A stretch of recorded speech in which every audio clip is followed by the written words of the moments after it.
Hello friends, कैसे हो आप सब। मेरे चैनल में आपका स्वागत है। तो चलिए शुरू करते हैं इतिहास के 2300 प्रश्नों की श्रृंखला का ये भाग 31 है। और आज हम देख रहे थे आपका गुप्त काल। तो गुप्त काल से संबंधित कुछ क्वेश्चन हो चुके हैं और बाकी के जो क्वेश्चन हैं वो आज हम देखेंगे। तो वीडियो शुरू करने से पहले थोड़ा सीरीज़ के बारे में बता दूं। तो ये जो सीरीज़ चल रही है यहाँ पे मैंने आपका टॉपिक वाइज प्रैक्टिस करवाया है और जिसकी प्लेलिस्ट मैंने बना दी है 2300 क्वेश्चन सीरीज़ करके। तो आप जाके पिछली जितनी भी वीडियो है सारे देख लेना, क्योंकि ये जो सीरीज़ चल रही है ये आपके जितने भी आगामी एग्जाम हैं जैसे कि L T grade, T C T, P G T, first grade, NET, K V S या हिस्ट्री से रिलेटेड जितने भी एग्जाम हैं सभी एग्जाम के लिए काफ़ी उपयोगी है। तो चलिए शुरू करते हैं। तो वीडियो शुरू करने से पहले चैनल को सब्सक्राइब कर लीजिएगा और बेल आइकन को दबा दीजिएगा जिससे वीडियो की नोटिफिकेशन आपको टाइम से मिल जाए। तो चलिए देखते हैं पहला क्वेश्चन। पहला क्वेश्चन है, समुद्रगुप्त के समय कांची का राजा कौन था। ए ऑप्शन आपका विष्णुगुप्त, बी ऑप्शन है नीलराज, सी ऑप्शन आपका हस्तिवर्मन और डी ऑप्शन आपका मंटराज। तो इसमें जो सही आंसर है वो है ए विष्णुगुप्त। इसके बारे में थोड़ा बता दूं तो ये जो विष्णुगुप्त था ये पल्लव वंश का चौथा शासक था। कौन से वंश का? पल्लव वंश का। और इसके बारे में ये भी कहते हैं कि विष्णुगुप्त आपका सर्वप्रथम शासक था जिसका उल्लेख संस्कृत एवं प्राकृत दोनों भाषाओं के अभिलेखों में हुआ है।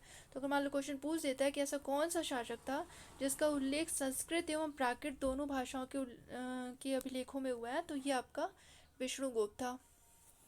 ये ऑप्शन सही है इसमें। चलिए नेक्स्ट क्वेश्चन देखते हैं। नेक्स्ट क्वेश्चन है, प्रथम गुप्त शासक जिसने परम भागवत की उपाधि धारण की वह था। ए ऑप्शन आपका श्रीगुप्त, बी ऑप्शन है चंद्रगुप्त द्वितीय, सी ऑप्शन है कुमारगुप्त और डी ऑप्शन आपका समुद्रगुप्त। तो इसमें जो आपका सही आंसर है वो है बी चंद्रगुप्त द्वितीय। इसने परम भागवत की उपाधि धारण की थी। चलिए नेक्स्ट क्वेश्चन देखते हैं। नेक्स्ट क्वेश्चन है, किस गुप्त राजा को देवगुप्त कहा जाता था। ए ऑप्शन है आपका कुमारगुप्त, बी ऑप्शन है चंद्रगुप्त द्वितीय, सी ऑप्शन है समुद्रगुप्त और डी ऑप्शन है आपका चंद्रगुप्त प्रथम। तो इसमें जो सही आंसर है वो है आपका बी। इसके बारे में कहते हैं कि चंद्रगुप्त द्वितीय को देवराज, इसके देवगुप्त के अलावा और कौन से नाम से, देवराज व देवगुप्त के नाम से इसको जाना जाता था। और जो सांची का जो लेख है, कहाँ का लेख है? सांची का। सांची के लेख में इसको देवराज कहा गया, ये नोट कर लेना। सांची के लेख में इसको देवराज कहा गया। और प्रवर सेन का जो चमक लेख है, कौन सा लेख है? चमक लेख। प्रवर सेन का जो चमक लेख है उसमें इसको देवगुप्त कहा गया। तो अगर मान लो क्वेश्चन ये पूछता है कि देवगुप्त कहाँ इसका नाम वर्णित है, तो प्रवर सेन के चमक लेख में, और सांची के लेख में इसको देवराज कहा गया। ठीक है, चलिए नेक्स्ट क्वेश्चन देखते हैं। नेक्स्ट क्वेश्चन, निम्नांकित में से किस राजा को देवराज नाम से भी जाना जाता है। ए ऑप्शन आपका कनिष्क, बी ऑप्शन है गौतमी पुत्र सातकर्णी, सी ऑप्शन आपका अशोक और डी ऑप्शन आपका चंद्रगुप्त विक्रमादित्य। तो इसमें मैंने आपको भी बताया ही, तो इसमें जो सही आंसर है वो है आपका डी। चलिए नेक्स्ट क्वेश्चन देखते हैं। चंद्रगुप्त द्वितीय विक्रमादित्य ने किस एक राजवंश से वैवाहिक संबंध नहीं स्थापित किया। ए ऑप्शन आपका नागवंश, बी ऑप्शन है वाकाटक वंश, सी ऑप्शन है आपका कदम्ब राजवंश और डी ऑप्शन जो है वो है लिच्छवी राजवंश। तो इसमें जो सही आंसर होगा वो है डी। चलिए नेक्स्ट क्वेश्चन देखते हैं। नेक्स्ट क्वेश्चन है, चंद्रगुप्त द्वितीय ने विक्रमादित्य की उपाधि कब धारण की। ए ऑप्शन है आपका शकों के उन्मूलन के बाद, बी ऑप्शन है अपने समस्त विजय अभियानों के बाद, सी ऑप्शन है अपने विवाह के बाद और डी ऑप्शन है उपयुक्त सभी के बाद। तो इसमें जो सही आंसर है वो है ए शकों के उन्मूलन के बाद। ये ऑप्शन इसका सही है। नेक्स्ट क्वेश्चन देखते हैं।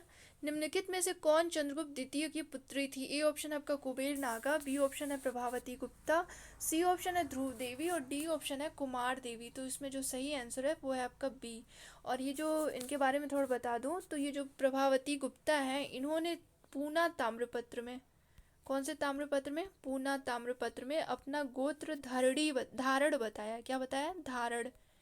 इन्होंने अपना गोत्र धारण बताया। तो अगर मान लो क्वेश्चन घुमा के पूछता है कि पूना ताम्रपत्र में किसने अपना गोत्र धारण बताया, तो ये आपकी प्रभावती गुप्ता है जो कि चंद्रगुप्त द्वितीय की पुत्री थी।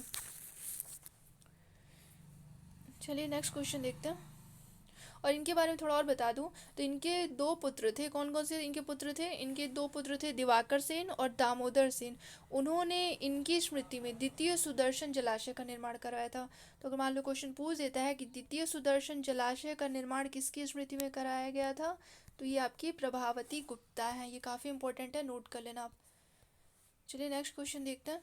प्रभावती गुप्ता शासिका थी। ए ऑप्शन आपका गुप्त वंश की, बी ऑप्शन आपका सुंग वंश की, और सी ऑप्शन आपका वाकाटक वंश की, और डी ऑप्शन आपका मौखरी वंश की। तो इसमें जो सही आंसर है वो है सी। नेक्स्ट क्वेश्चन देखते हैं। ये तो हो गया।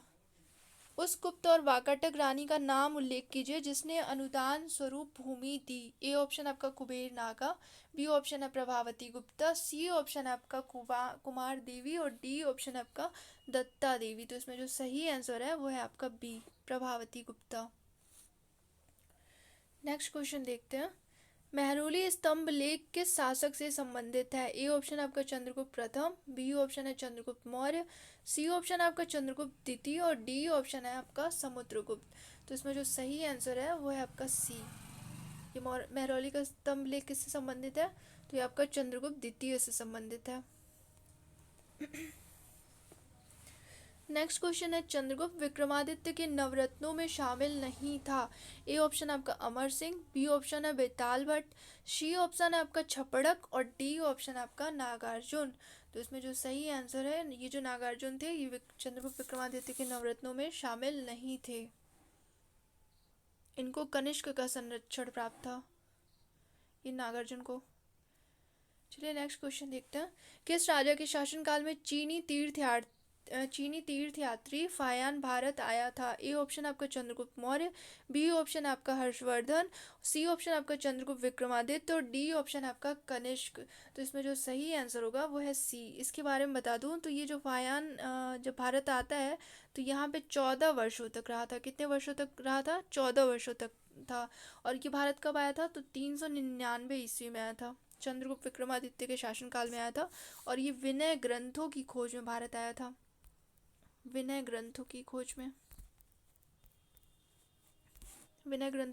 भारत आया था और 14 वर्षों तक भारत में था। चलिए नेक्स्ट क्वेश्चन देखते हैं। सम्राट कुमारगुप्त प्रथम की माता कौन थी? ए ऑप्शन आपका कुबेर नागा, बी ऑप्शन है ध्रुव देवी, सी ऑप्शन आपका कुमार देवी, और डी ऑप्शन आपका अनंत देवी। तो इसमें जो सही आंसर है ये है आपका बी, ये कुमारगुप्त प्रथम की माता थी। और जो विलसद नाम लिख देती हूँ मैं,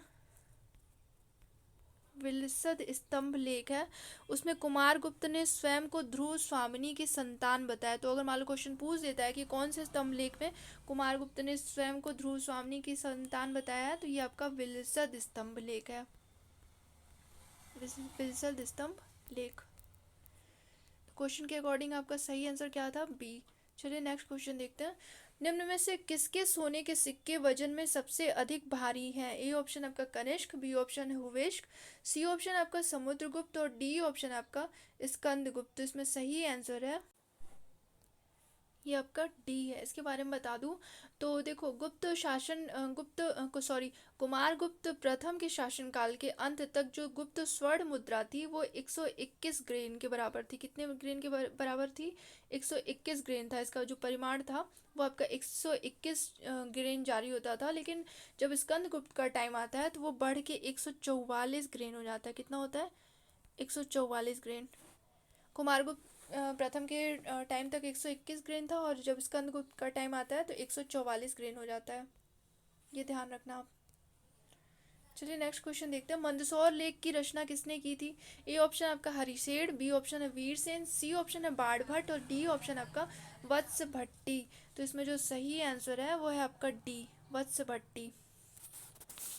और ये जो वत्स भट्टी थे ये कुमारगुप्त के ये दरबारी कवि मतलब ये उसके कुमारगुप्त प्रथम के दरबारी कवि थे। चलिए नेक्स्ट क्वेश्चन देखते हैं। प्राचीन भारत में विज्ञापन का सर्वप्रथम उदाहरण कौन सा था? ए ऑप्शन आपका मंदसौर अभिलेख, बी ऑप्शन है एरड़ अभिलेख, सी ऑप्शन आपका कपूर मंजरी, और डी ऑप्शन है आपका अमरकोश। तो इसमें जो सही आंसर होगा ये है मंदसौर अभिलेख, ए ऑप्शन सही है।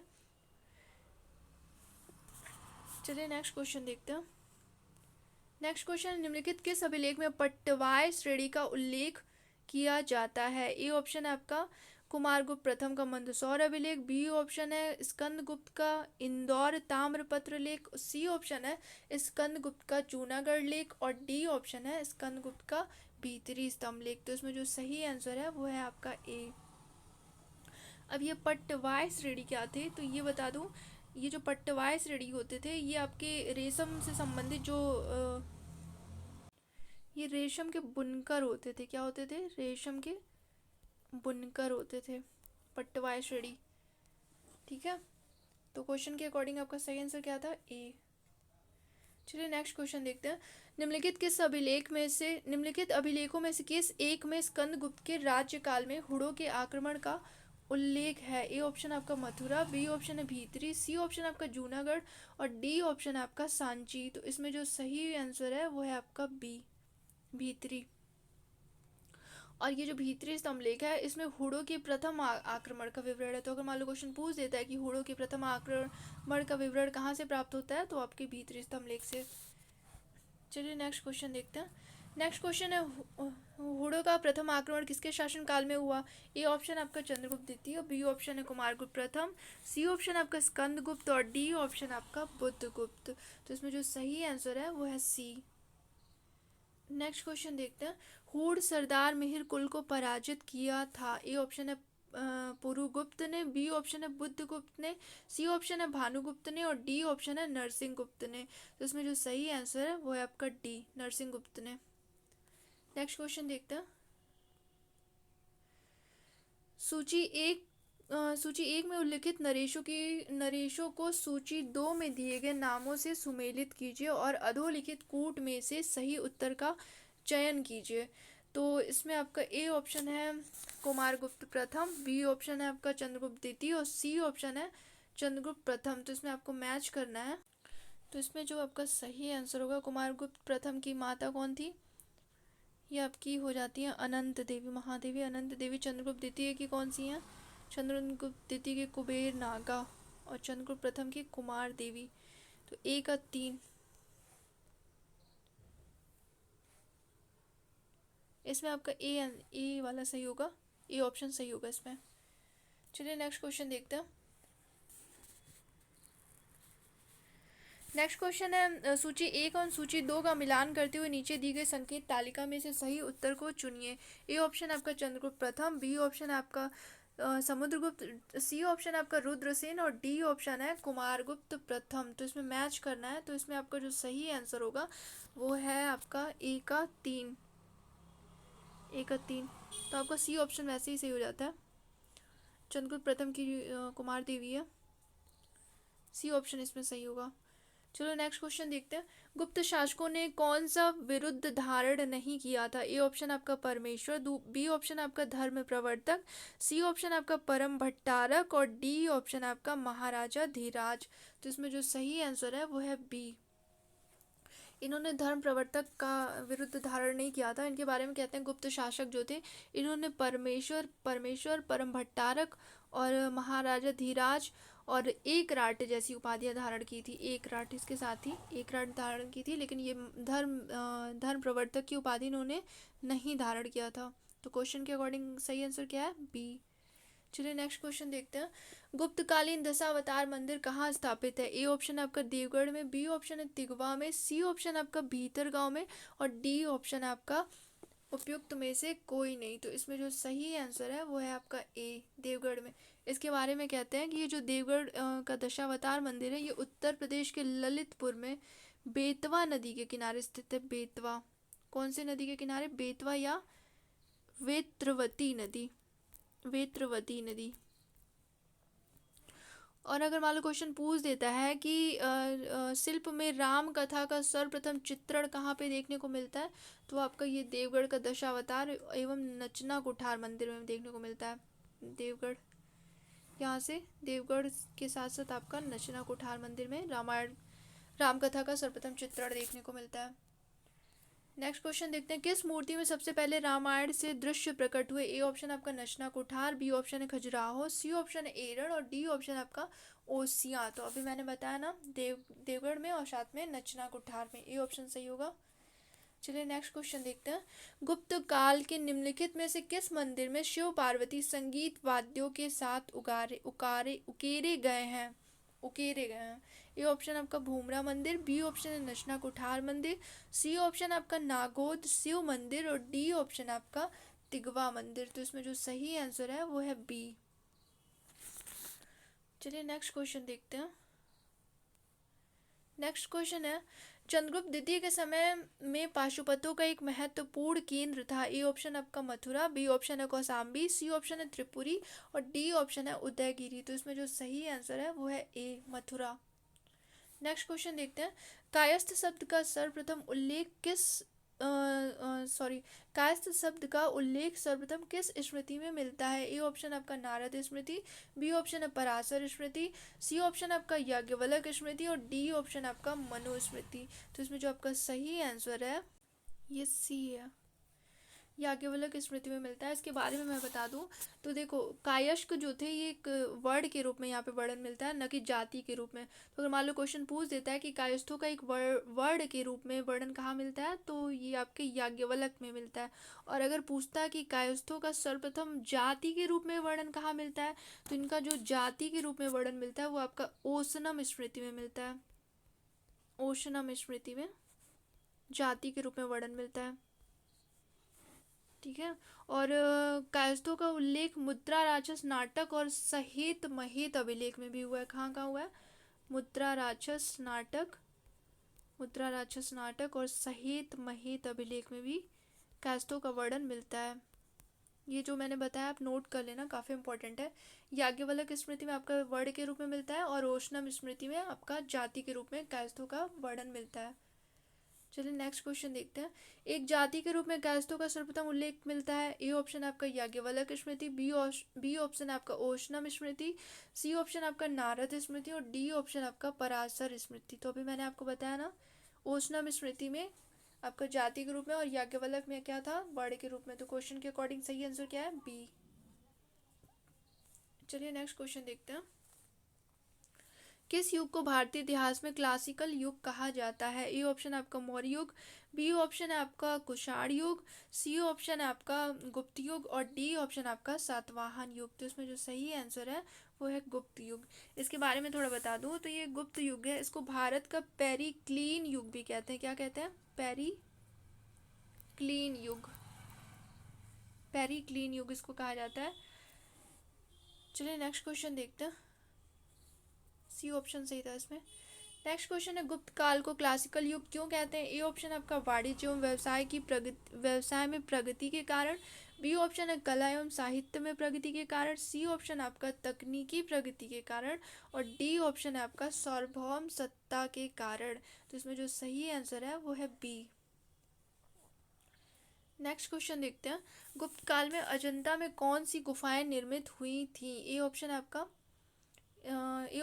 10, 11, 12, 13, बी ऑप्शन आपका 12, 13, 14, 15, सी ऑप्शन आपका 2, 8, 10, 11 और डी ऑप्शन आपका 16 और 17। तो इसमें सही आंसर है ये आपका डी। गुप्त काल में कौन कौन सा होता है? ये 16 और 17 तो है ही, साथ में आपका 19वीं गुफा भी जो थी गुप्त काल में, 16, 17 और 19 नंबर की जो गुफा थी उनका निर्माण हुआ था, जिसमें ये जो 16, 17 है ये दोनों आपका गुफा विहार है, जबकि जो 19वीं गुफा है वो चैत्य है, ये चैत्य है, ये नोट कर लेना आप।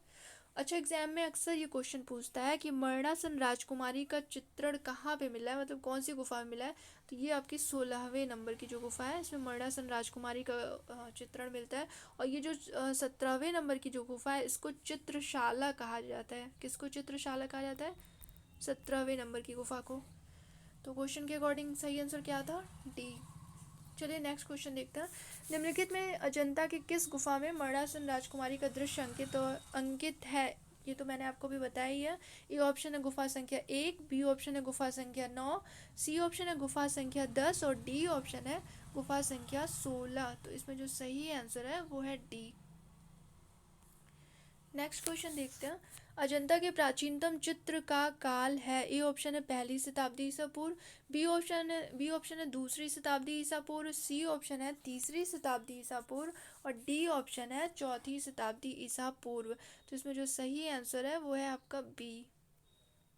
और इसकी जो अजंता की जो गुफा है, इसका निर्माण का टाइमिंग और मैं बताऊं तो इसका ये 200 ईस्वी से लेके 7वीं शताब्दी तक इसका निर्माण किया गया था। 200 ईस्वी से लेके 200 ईसा पूर्व से लेके 7वीं शताब्दी तक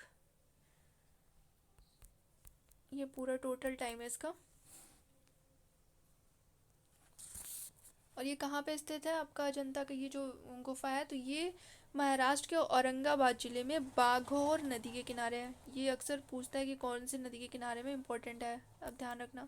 और यहाँ पे कुल टोटल 29 गुफाएं बनाई गई हैं। कितनी गुफाएं बनाई गई हैं? 29 गुफाएं, जिसमें 29 गुफाओं में आपका 4 चैत्यगृह है, 4 चैत्यगृह और 25 विहार है, 25 विहार है, ये ध्यान रखना।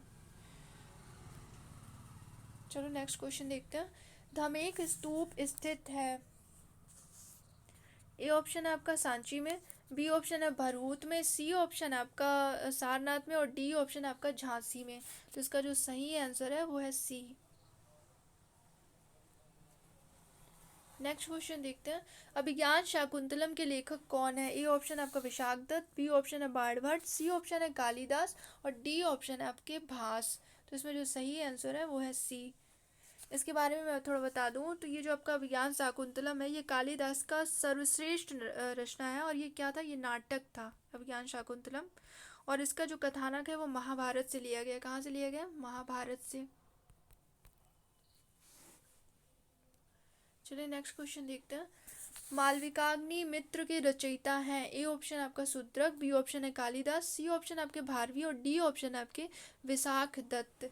तो इसके बारे में मैंने आपको पिछली वीडियो में काफ़ी कुछ बताया था। इसका सही आंसर है आपका कालिदास। विशाख दत्त का ये जो कालिदास का ये जो मालविकाग्नि मित्रम है, ये कालिदास का प्रथम नाटक है। ये कालिदास का प्रथम नाटक है। और इसमें सुंगवंशी जो शासक था, अग्निमित्र और मालविका की प्रेम कथा मिलती है। पिछली वीडियो में आप जाके देख लेना, वहाँ डिटेल में मैंने इसके बारे में बताया, मालविकाग्निमित्रम के बारे में। चलिए नेक्स्ट क्वेश्चन देखते हैं। निम्नलिखित विद्वानों में से किसने यह सिद्ध किया था कि धरती गोल है एवं अपनी धुरी पर चक्कर काटती है? ए ऑप्शन आपका आर्यभट्ट, बी ऑप्शन आपका वराहमिहिर, सी ऑप्शन है ब्रह्मगुप्त और डी ऑप्शन आपका सुश्रुत। तो इसमें जो सही आंसर है वो है आपके ए। आर्यभट्ट जो थे ये गुप्त काल के सर्वश्रेष्ठ गणितज्ञ एवं ज्योतिष थे। और इनको भारत का पहला ऐतिहासिक खगोल शास्त्री भी कहा जाता है, आर्यभट्ट को। चलिए नेक्स्ट क्वेश्चन देखते हैं। नेक्स्ट क्वेश्चन है, सूची 1 की मिलान सूची 2 से कीजिए तथा नीचे दिए गए कूट का उपयोग करते हुए सही उत्तर का चयन कीजिए। ए ऑप्शन आपका ऐहोल प्रस्तर लेख, बी ऑप्शन है जूनागढ़ शिलालेख, सी ऑप्शन है आपका नासिक गुहा लेख और डी ऑप्शन है आपका भीतरी स्तंभ लेख। तो इसमें जो सही आंसर होगा, ऐहोल किसका है? तो पुलकेशिन द्वितीय का है। जूनागढ़ किसका है? तो ये आपका रुद्रदामन प्रथम का है। और नासिक गुहा लेख किसका है? तो ये आपके उषावदन का था, उषावदत्त। और भीतरी स्तंभ लेख स्कंद गुप्त का। तो ए का 2 ऑप्शन यहाँ पे हो रहा है, 2 का 4। तो इसमें आपका जो सही आंसर है वो है डी ऑप्शन सही है। अब मैच कर लेना। चलिए नेक्स्ट क्वेश्चन देखते हैं। नेक्स्ट क्वेश्चन है, सूची 1 को सूची 2 से सुमेलित कीजिए तथा सूचियों के नीचे दिए गए कूट का उपयोग करके सही उत्तर का चयन करिए। ए ऑप्शन है आपका महाभाष्य, बी ऑप्शन है कुमार संभव, सी ऑप्शन है अष्टाध्यायी और डी ऑप्शन है अर्थशास्त्र। तो महाभाष्य किसका है? पतंजलि का है। इसमें महाभाष्य पतंजलि का, यानी कि ए का 4। और कुमार संभव किसका है? तो ये आपके कालिदास हैं, 2 का ए। तो इसमें ऐसे ही आपका ये ऑप्शन सही हो जा रहा है। महाभाष्य किसका है? पतंजलि का। कुमार संभव कालिदास का। अष्टाध्यायी पाणिनि का। अर्थशास्त्र चाणक्य का है। ये ऑप्शन सही होगा इसमें। चलिए नेक्स्ट क्वेश्चन देखते हैं। गुप्त काल में भुक्ति क्या थी? ए ऑप्शन आपका राज्य या प्रांत, बी ऑप्शन है मंडल, सी ऑप्शन है जिला और डी ऑप्शन है परगना। तो इसमें जो सही आंसर है वो है आपका ए, राज्य। नेक्स्ट क्वेश्चन देखते हैं, किस ग्रंथ में विधवा को पुनर्विवाह की अनुमति दी गई है? ए ऑप्शन आपका मनुस्मृति, बी ऑप्शन है आपका याज्ञवल्क्य स्मृति और सी ऑप्शन आपका नारद स्मृति और डी ऑप्शन आपका पतंजलि के महाभाष्य में। तो इसमें जो सही आंसर है वो है सी। नेक्स्ट क्वेश्चन है, स्कंदगुप्त के समय सौराष्ट्र का गोप्ता कौन था? ए ऑप्शन आपका चक्रपालित, बी ऑप्शन है तुसास्प, सी ऑप्शन आपका पर्णदत्त और डी ऑप्शन आपका सर्वनाग। तो इसमें जो सही आंसर है वो है सी, पर्णदत्त था ये। और मान लो अगर पूछता है आपको ये गोप्ता क्या था, तो ये गोप्ता जो होते थे ये राज्यपाल को गोप्ता कहते थे। और कौन था उस टाइम स्कंदगुप्त के समय? पर्णदत्त था।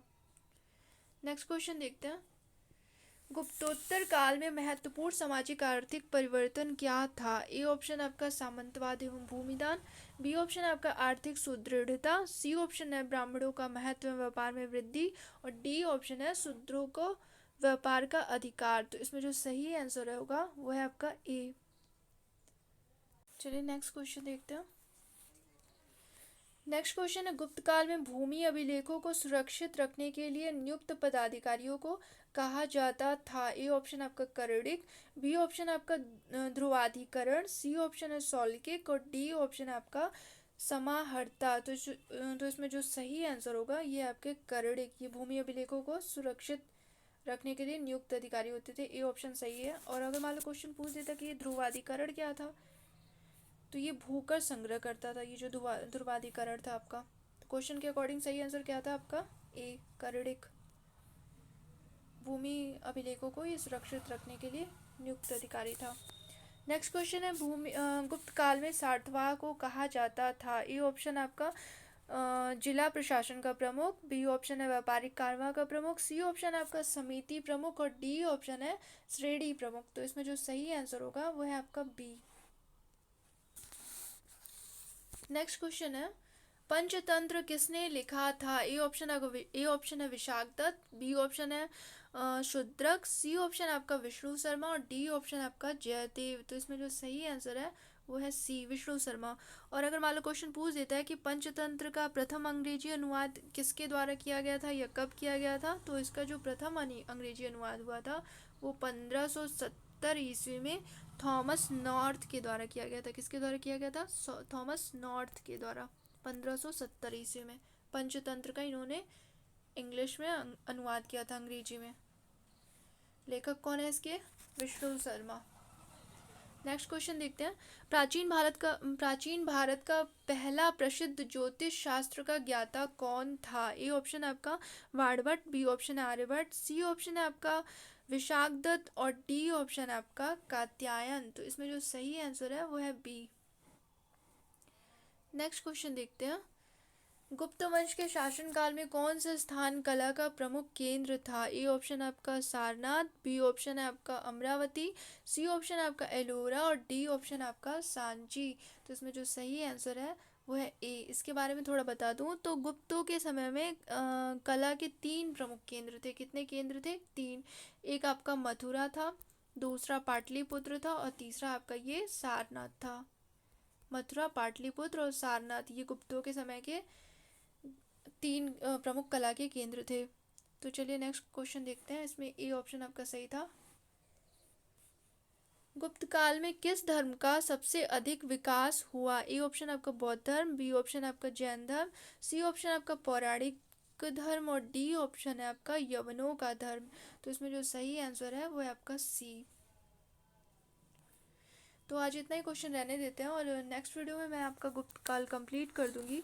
और वीडियो अगर अच्छी लगे तो लाइक और शेयर करिएगा। और अगर आपको कुछ भी कन्फ्यूज़न होगा तो कमेंट सेक्शन में लिख दीजिएगा, मैं वहाँ से बताने का प्रयास करूँगी। ठीक है, थैंक यू।